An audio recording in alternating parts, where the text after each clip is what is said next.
Donald Trump is panicking over his July 4th event in Washington, D.C. Trump regime officials are scrambling. They want to cancel the event altogether. They are terrified that no one wants to show up to Donald Trump's speech on July 4th, which is set to take place late at night, and then the fireworks are set to take place at 11 p.m. Donald Trump is screaming at his regime officials, blaming them for the fact that nobody showed up to the so-called Great American State Fair, which isn't great, and it's not even a state fair. Trump blames his staff for the fact that nobody showed up to the speech he gave at the National Mall last week.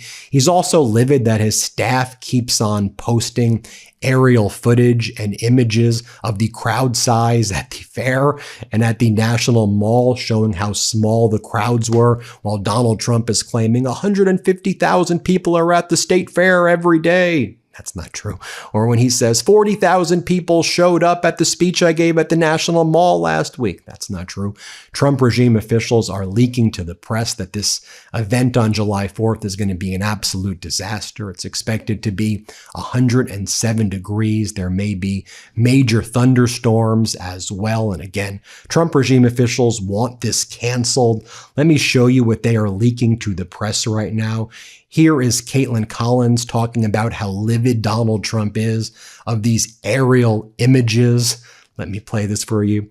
Karen, I mean, the president and his allies have taken over the event and the planning of them. When it comes to crowd expectation, though, I mean, we're told that the aerial image of the crowds from his rally last week enraged him so much that officials ended up deleting them. Then you have Caitlin Collins talking about the weather forecast on July 4th. And then Adam Kinzinger jumps in and talks about how Donald Trump only has himself to blame for just how bad this has all been. Play this clip. I mean, part of this is just the heat, period. I mean, regardless of what's going on, the weather team here at CNN says that the forecast, 102 degrees on Saturday, is expected to be the hottest July 4th ever recorded. I mean, there's a list of what people can't even bring because of the tightened security measures: reusable water bottles, sunscreen, bug spray, camping chairs, coolers, umbrellas. I mean, if you're a family and you're going out to watch fireworks that aren't expected to start until after the president has spoken, it might make it tough to hang out for hours on end, Adam.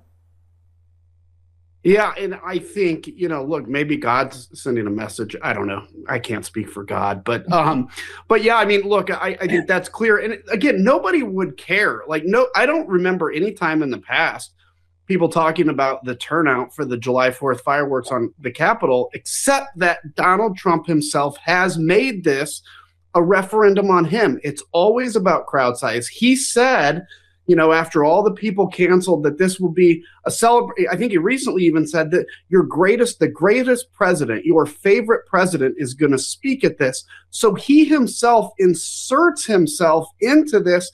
And so the turnout, even if it's weather related, I mean, at that point, he basically has taken ownership of the turnout. But again, just the sad thing here is we're in the 250th anniversary of this country, and it's been driven by division, and I'm sure each side will blame the other side, but clearly Donald Trump has pulled away from this idea of America 250, and Freedom 250 is his organization. It's all about him, and he has a 30% approval rating. So that's what's going to happen. And folks, this could have just been a great celebration of America's 250th birthday. This should have been a nonpartisan thing run through the Smithsonian. This should not have been something that was divisive. But Donald Trump turned this all about himself. And that's the main reason it's become this complete and utter failure, this complete and utter grift.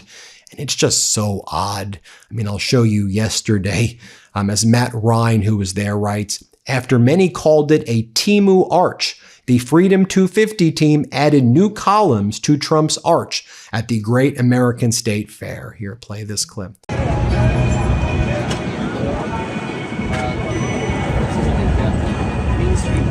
I'll show you the main stage yesterday at the so-called Great American State Fair.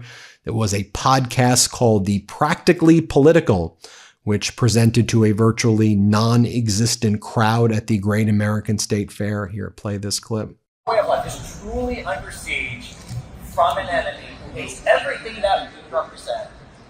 How does that experience color how you would see America and democracy going forward? I really think that. I mean, it's quite literally the worst event ever. I mean, here you have disappointed Great American State Fair attendees yesterday. Here's what they had to say. What do you think of all of this? Not much. Not much, and I've been to state fairs all throughout the United States. This is terrible. And how so? It's a program-length advertisement for the president. It's interesting. It's very interesting. I've never seen anything like this before, for sure, in my 27 years of living in Virginia and living near the DC area. And does anything jump out at you? No, nothing. There's no cows. There's no sheep. There's no goats. It's not a state fair without animals. There's a butter cow, I'm told, at least in the Iowa booth, maybe. It'll melt by tomorrow. I'm totally underwhelmed. It's part political. That arch over there is, I think, promoting one of Trump's vanity projects. I compare this to the Smithsonian Folklife Festival that they do every year, which is wonderful. Really, talks about different cultures and countries. This is so bland, but I had to come down and see it. The multiple stages at the event were largely empty. CNN was at the Great American State Fair. Again, not great, not a state fair. They describe how the Trump regime has been very troubled by the, quote, anemic showing of people here. Not that many people, and they show what it looked like. Here, play this clip. Conditioning, if you can't expose yourself to this very long. And they're pointing in some ways like to the visitors here at the Great American State Fair events here, because a lot of these people are out in the sun and it's only going to get hotter. In fact, some of the exhibits today, they've had intermittent power problems. They lost their air conditioning today so much that the workers there simply left their stations and said, fend for yourself, tourists, as best you can. Different message from the administration, though. They've been very troubled by the anemic showing of people here, not that many people. They've been troubled by the embarrassment of what's happened with the reflecting pool down the way, and they really want to have a lot more people out, especially for the 4th. But a big challenge there, too. Security is going to be at the level of an inaugural event, which means more roads closed, more blockages for pedestrians, more waits. And by the way, Jake, the fireworks are not expected to go until maybe 11 o'clock at night. That's more time waiting in the heat.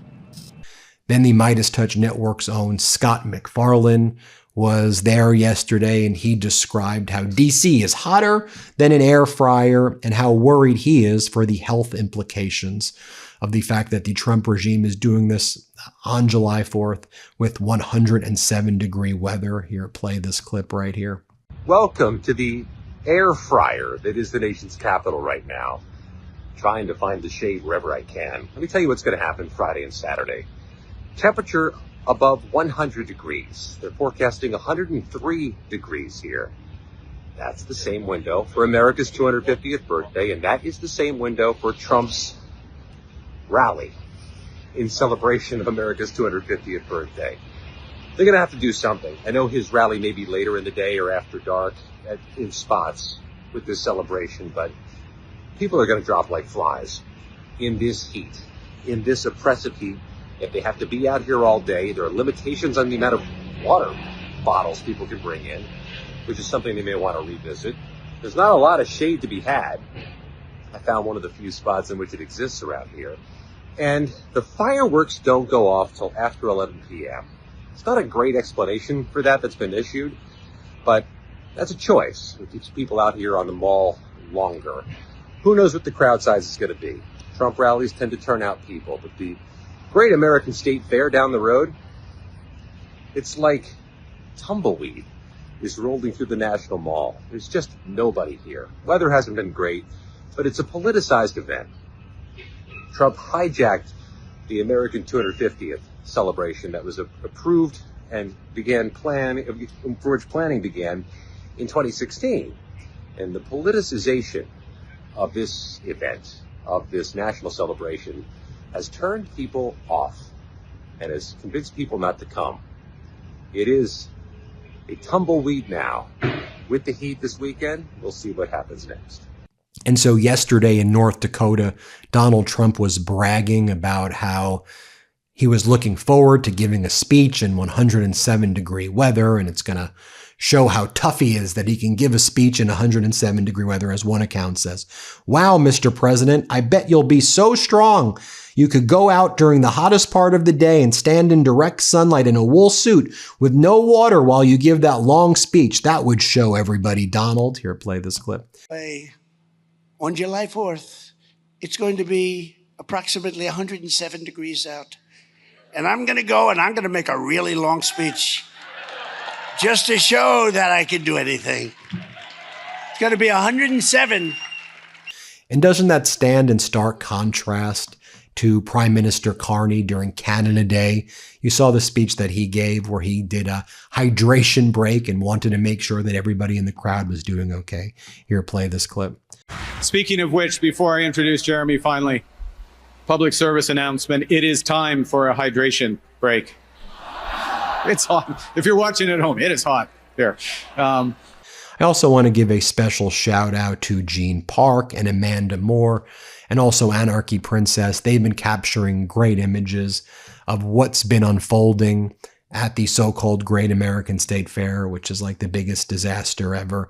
You could take a look at this photo right here of Amanda and Gene capturing these bizarre moments, this very odd time in American history. Also, Amanda Moore captured this image right here as workers appear to be laying some kind of netting across the Lincoln Memorial reflecting pool this evening, presumably in preparation for the fireworks on July 4th. Then I'll share this with you as well. Yesterday, Trump ranting and raving like a lunatic about vandals throwing algae into the reflecting pool. That's why he's just turned this thing so weird. Nobody wants to be affiliated with it. Let's play this clip. Beautiful. We got rid of the algae, which they put in. They put in algae. Who the hell put in algae? They had a couple of people with signs, protect the algae. Can you believe this? This world has gone crazy.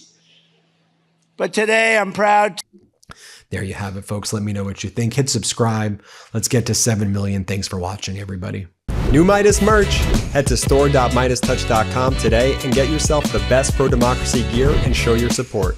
That's store.meidastouch.com.